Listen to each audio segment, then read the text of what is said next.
bakosala tozwa ndeko mosusu. Ndeko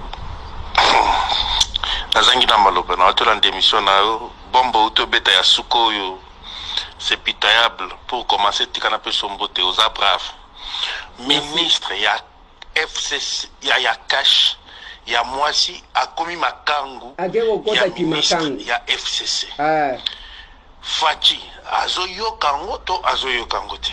Vraiment très triste. Mbogo Congo to kufa pamba vraiment nalembi.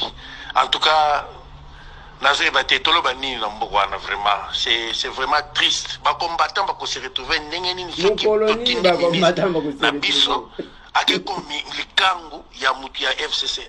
Nzambe limbisa. En tout cas ndeko na pesho mbote comme na Joseph. Merci.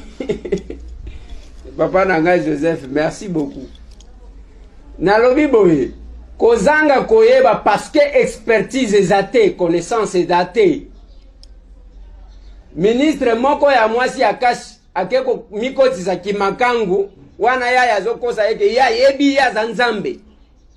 Ndenge tokoloba boye, il faut ba compter na ba ministère oyo FCC azwake basi ba récupérer ministère mususu ya likangu ya ministre ya cash ya FCC. Ngatambo nemdu na zolo. Soki mutu achetembe na kobimisa bakombo a mutu pa kosimbanga azate. Bozomo nanga ke na sala kama sapa. Ministre ya mwasi ya cash akeko mikotisa kimakangu a force ya kotuna ba intimider kana tumwa terme moko boye akeko mikotisa kimakangu pour que ba gidaka yendenge nina kosala. Mais jusque là ministère ango ezo simba kate. Ezaboy ba négociateur bozo kanga ino batu bochaka batu ndenge bozo chaba mandataire mikolo tozo ande komzi